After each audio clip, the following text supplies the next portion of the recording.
The last lesson is a chapter which is written by Alphonse Daudet. Alphonse Daudet was the French writer and he was called patriotic,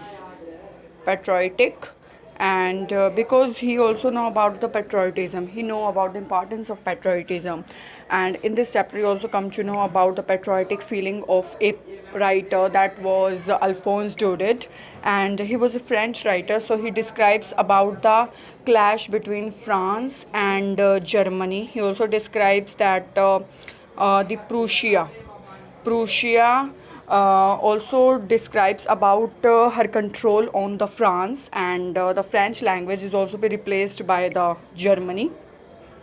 So the last lesson also describes about the feeling of patriotism, about the importance of the native language, about the protection of the native language, that is French. He is the Alphonse Daudet who also wrote this chapter that was the last lesson. So first of all, it is important for us to read about Alphonse Daudet. Alphonse Daudet was a great writer and he was a symbol of patriotism, and he was a French writer, so he describes the importance of the native language of French in the France. And he was born in 13 May 1814, died in 16 December 1897. He was a French novelist, French short story writer. He was born in 13 May 1840 at Nimes, France, and died in 16 December 1897 at Paris, France. His resting place was Pre-Lanchester Cemetery, and his occupation, he was a novelist, short story writer, playwright, and poet also. So, Alphonse Daudet was the son of a silk manufacturer. Daudet was the son of a silk manufacturer, and in 1849 his father had to sell his factory and move to Lyon. Alphonse wrote his first poem and his first novel at age of 14. He wrote his first novel and the first poem at the age of 14 when he was only 14 years old. In 1857, his parents lost all their money and Daudet had to give up his hopes of matriculating. His works as an usher at a school at Ills for 6 unhappy months culminated in his dismissal, but later furnished the theme with embellishment and omissions. He also wrote many semi-biographical novels. He also wrote many poems, many short stories, many novels, and many autobiographies as well. So, the last lesson or chapter written by Daudet, and it also describes about the two characters. First is Mr. Hamel, and Mr. Hamel is the teacher who also taught for the last 40 years and who taught French language. And second character, that was France, and France is a schoolboy, and who also describes at last about his disappointment and about his sadness towards the language. So the last lesson, summary in English. France started for school very let that morning. France एक बार अपने school के लिए काफ़ी late हो रहा था. तो in sense क्या होता है, उसे पता है कि अगर वो लेट जाएगा तो उसके जो टीचर हैं, दैट वाज मिस्टर हैमल, उसे रिब्यूक करेंगे. ठीक है. और जो मिस्टर हैमिल है वो फ्रेंच लैंग्वेज सिखाते हैं और वो फ्रेंच की इंपॉर्टेंस के बारे में भी उनको पता है. तो उन्होंने पार्टिसिपल, वो एक टॉपिक चल रहा था, दैट वाज द पार्टिसिपल, तो वो करवा रहे थे. तो जो फ्रांस होता है वो कभी भी मतलब एक तरीके से प्रिपेयर नहीं होता, अपना होमवर्क नहीं करता. उसे फ्रेंच की जो बुक्स हैं, फ्रेंच की बुक्स, उसे वो भी पसंद नहीं है. तो एक बार क्या होता है, वो अपने स्कूल के लिए काफ़ी लेट हो रहा होता है, तो वो फटाफट करता है जाने की स्कूल. तो वो रास्ते में सोचता है कि ऐसा करता हूँ, मैं स्कूल नहीं जाता. I was thinking to go outside the countryside and also be taking the enjoyment of the chirping birds and the Prussian soldiers. तो वो क्या करता है एक तरीके से, after that when he also be takes all this enjoyment of the chirping birds, then he decides कि मैं ट्राई करता हूँ, मैं चला ही जाता हूँ स्कूल. ठीक है. वो जैसे ही स्कूल जाने की सोचता है तो रास्ते में ब्लैक स्मिथ्स, काफ़ी करेक्टर्स उसे मिलते हैं. तो रास्ते में ना एक क्राउड होता है.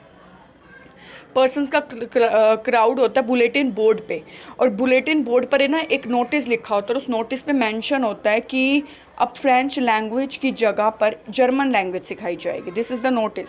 और ये नोटिस कहाँ से आया? प्रूशिया से आया, ठीक है, प्रूशिया से ये नोटिस आया। तो उस नोटिस को तो नहीं पढ़ता फ्रांस, क्योंकि फ्रांस ये सोचता है कि रीज़न ये है कि मैंने लास्ट 2 ईयर्स से जब से मैं पढ़ता आ रहा हूँ बुलेटिन बोर्ड पे जो भी नोटिस लिखा हुआ है और ये क्राउड्स है जितना भी, तब से मुझे जस्ट यही चीज़ें पता लग रही है कि यहाँ पर ना एक तरीके से बैड न्यूज़ है about the Wars, about the जो भी आजकल की जितनी भी न्यूज़ है।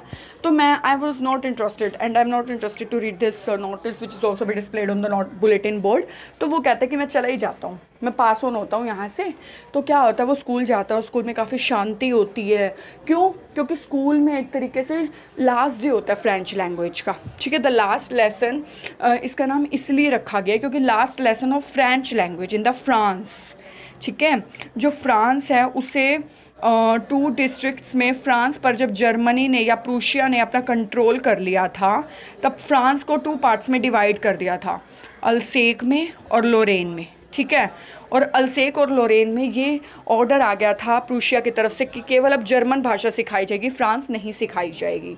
तो ये नोटिस था उस बुलेटिन नोटिस बोर्ड पे। और अभी इस बारे में अभी फ्रांस को नहीं पता। जब फ्रांस क्लास में जाता है, जब लेट होता है, तब टीचर उससे रिब्यूक नहीं करते, वो पार्टिसिपल लर्न करके नहीं आता तब भी टीचर उससे रिब्यूक नहीं करते, उसे प्यार से समझाते हैं। तब उसे लास्ट में टीचर अनाउंसमेंट करते हैं क्लास में कि फ्रेंच लैंग्वेज अब से नहीं सिखाई जाएगी, कल से जर्मन एक टीचर आएंगे और वही जर्मन लैंग्वेज को स्टार्ट करेंगे।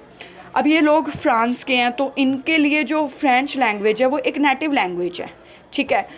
और जो राइटर हैं उन्होंने, अल्फोंस डोडेट, उन्होंने यही बोला कि अगर आप अपनी फ्रेंच लैंग्वेज को एक तरीके से अपनी नेटिव लैंग्वेज बनाए रखते हैं और एक तरीके से अगर आप इसे अपने हार्ट, माइंड, सोल के साथ कनेक्ट रखते हैं, तो मे बी ये आपके लिए की ऑफ फ्रीडम का काम करेगी, ठीक है। आपको इन फ्यूचर कभी भी स्लेव नहीं बनना पड़ेगा। बट अगर आप जो ओनर्स हैं, जो एक तरीके से आपके ऊपर रूल करते हैं, अगर आप उनकी लैंग्वेज को, उनकी जर्मन लैंग्वेज को अगर आप अपना लेते हैं और अपनी फ्रेंच लैंग्वेज की आइडेंटिटी को आप ख़त्म कर देते हैं या अपनी लाइफ से इसे डिसमिस कर देते हैं, तो मे बी आप हमेशा स्लेव बनकर रहेंगे।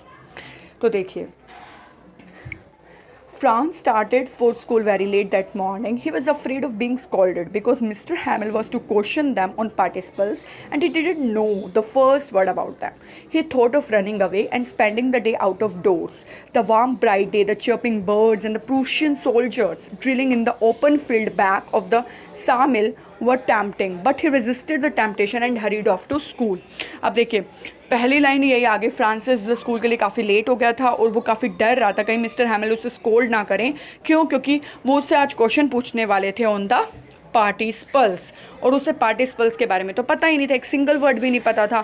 तो उसने सोचा कि मैं बाहर जाकर घूम लेता हूँ और स्कूल के बाहर जो चीपिंग बर्ड्स हैं, जो प्रूशियन मार्चिंग सोल्जर्स की जो मार्च है, उनको देख लेता हूँ। तो मैं ऐसा करता हूँ, मैं स्कूल नहीं जाता।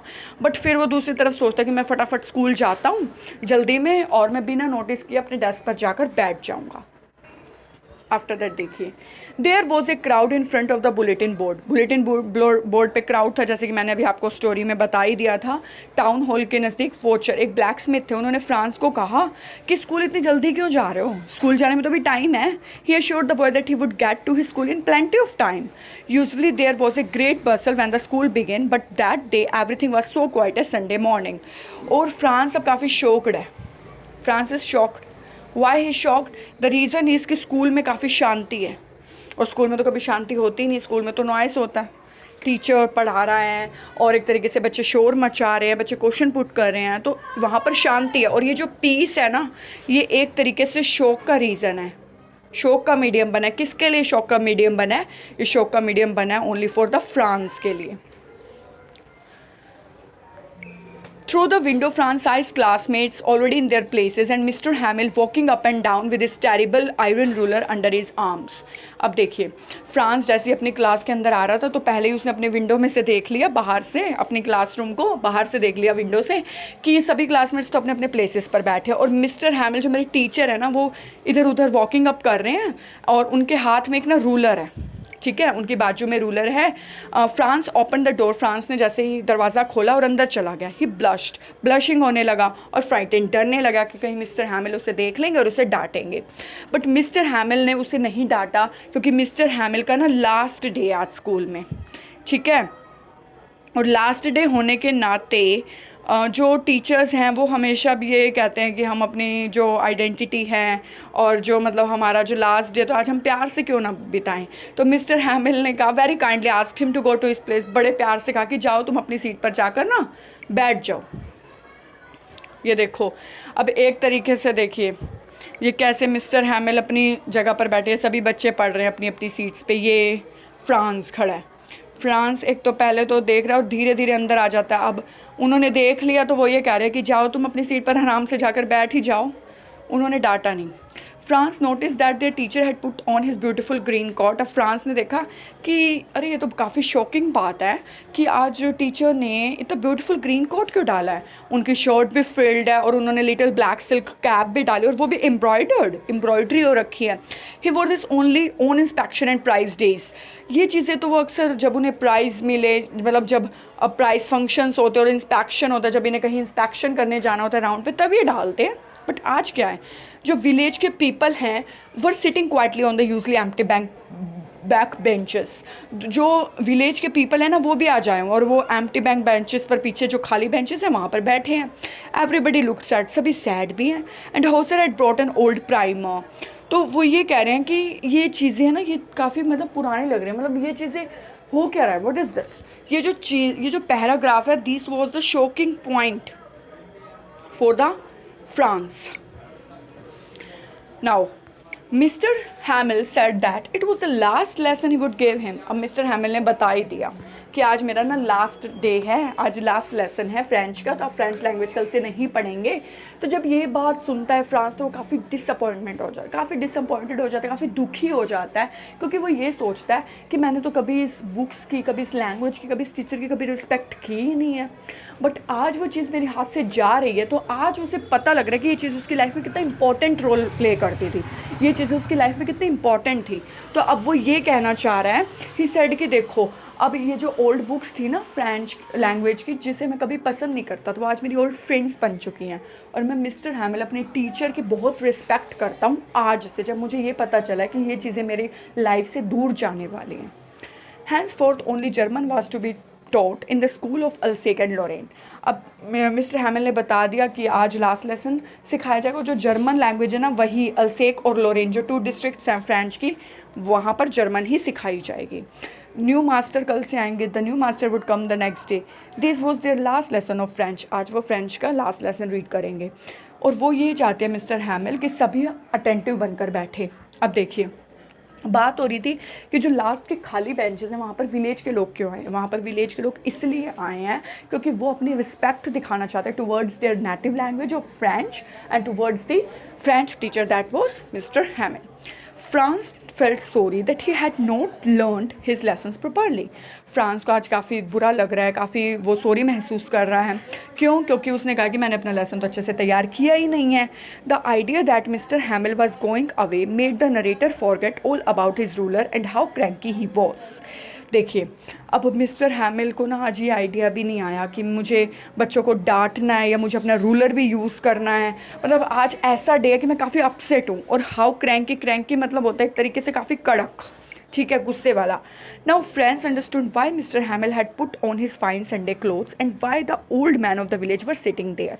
अब देखिए अब एक तरीके से ना समझ गया है फ्रांस समझ गया है कि आज क्यों मिस्टर हैमिल इतना तैयार होकर आए हैं, इतने अच्छे अच्छे क्लोथ्स उन्होंने पहन रखे जो किसी ओकेजन पर पहनते हैं, और क्यों आज ये विलेज के लोग आकर यहाँ पर बैठे हैं। Now I know about the reason. They had come to thank the master for his 40 years faithful service and to show their respect for the country that was theirs no more.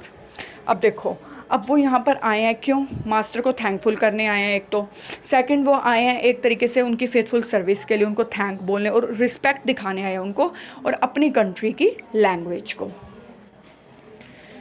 अब देखो जब एक तरीके से पहले तो late आता है फ्रांस, तब भी मिस्टर हैमिल उसे नहीं डांटते, बट जब उसे पार्टिसिपल पूछा जाता है तब भी वो कोई आंसर नहीं देता।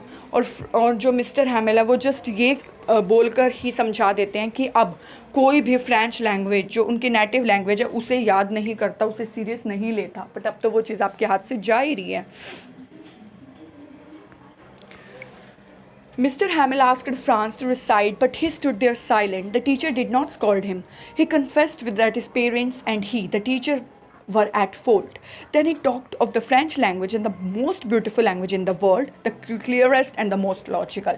अब देखिए मिस्टर हैमिल ने फ्रांस को कहा तुम रिसाइट करो, तुम बताओ what is the rules and example with examples of the participles, tell me reciting. But वो शांत से खड़ा, उसे आता ही नहीं है, उसने तो एक सिंगल वर्ड ही याद नहीं किया. टीचर ने फिर भी उसको स्कोल्ड नहीं किया. उन्होंने बोला कि जो पेरेंट्स हैं और वो खुद, उन्हीं की गलती है, वो खुद ही सीरियस नहीं ले रहे इस चीज़ को. एंड उसने कहा जो फ्रेंच लैंग्वेज है ना, ये बहुत बात कौन बोल रहे हैं, ये जो लाइन्स है ना फ्रेंच लैंग्वेज के लिए, ये बोल रहे हैं मिस्टर हैमिल. वो कह रहे हैं कि जो फ्रेंच लैंग्वेज है काफ़ी ब्यूटीफुल लैंग्वेज है, क्लियरेस्ट है, काफ़ी लॉजिकल है, उसमें लॉजिक्स हैं. He asked them to guard it among them and never forget it, their language was the key of their prison. उन्होंने कहा है कि आप इसको गार्ड करें, प्रोटेक्ट करें इस लैंग्वेज को, इसे कभी ना भूलें, क्योंकि यही लैंग्वेज आपके लिए प्रिजन है, आपके लिए प्रिजन की है, मतलब प्रिजन से बाहर आने की की है, आपको स्लेवरी से बाहर करने की है. Then they had lesson in grammar and writing. The peasants scored very low on the roof. Franz thought if they would make even the peasants sing in German. अब देखो, then they had lesson in grammar. अब grammar और writing उन्होंने सीख ली. एक line आई, जो peasants है ना वो वेरी लो, मतलब आराम से बोल रहे हैं, रूफ पर खड़े हैं, रूफ पर ऊपर छत पर.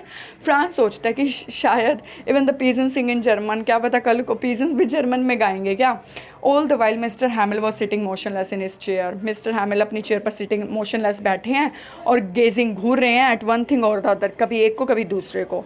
His sister was packing their trunks in the room above as they had to leave the country next day.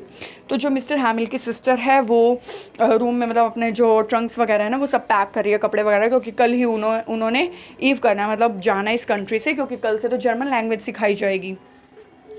After writing they had a lesson in history. अब लेटर एक तरीके से राइटिंग के बाद अब वो हिस्ट्री लैंग्वेज सीख रहे हैं. Then the babies chanted their ba be bi bo bu. Even old Hauser was crying. All at once the church clock struck 12 and then the midday prayers. अब देखिए 12 बज चुके हैं क्लॉक चर्च में, और जब पूरे 12 बज जाते हैं तो क्या होता है, एक तरीके से उसी मोमेंट में जो प्रूशियन है ना, जो सोल्जर्स हैं जो जर्मन लैंग्वेज को लेकर आए हैं, वो अपने ट्रम्पेट्स बजाने लगते हैं, म्यूजिकल इंस्ट्रूमेंट्स जो भी उनके पास होते हैं फॉर ऑर्डरिंग और for commanding. Returning from drill sounded under the Windows से बाहर. मिस्टर हैमिल खड़े हो जाते हैं, पीले पड़ जाते हैं और खड़े हो जाते हैं. वो बोलना चाहते हैं बट कोई चीज़ उन्हें रोक देती है, वो बोल नहीं पाते. कौन नहीं बोल पाते? मिस्टर हैमिल, क्योंकि अब उन्हें पता है कि उन्हें अब जाना पड़ेगा. वो कोशिश करते हैं बोलने की, वो बार बार यही बोलते हैं, इंस्ट्रक्शंस देते हैं कि तुम फ्रेंच लैंग्वेज को बनाए रखना, फ्रेंच लैंग्वेज को अपने दिल के साथ कनेक्ट रखना, फ्रेंच लैंग्वेज का यूज़ कभी मत करना छोड़ना, फ्रेंच लैंग्वेज को अपने से दूर मत करना. देन टुक तो वो नहीं बोल पाते क्योंकि अब उनके अंदर डर बैठ गया और वो काफ़ी निराश हो चुके हैं. तो वो एक चौक का पीस लेते हैं और एक ब्लैक बोर्ड पर जाकर लिख देते हैं. क्या लिख देते हैं? वीवा ला फ्रांस. वीवा ला फ्रांस का मतलब होता है लॉन्ग लिव फ्रांस. ठीक है, ये वर्ड वो लिख देते हैं. कहाँ पर? बुलेट जो बोर्ड है उनकी क्लास में. After this he stopped and leaned his head against the wall. फिर वो रुक जाते हैं और अपना जो वो हेड है वो वॉल की तरफ घुमाते हैं. विदाउट ए वर्ड, बिना शब्द कहे. He made a gesture.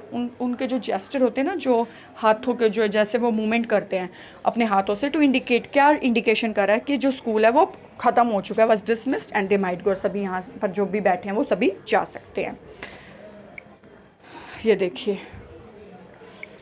कैसे द लास्ट लेसन में जो मिस्टर हैमिल है वो बोर्ड पर लिख रहे हैं वी वाला फ्रांस, जिसका मतलब है कि long live France. So this is the chapter summary.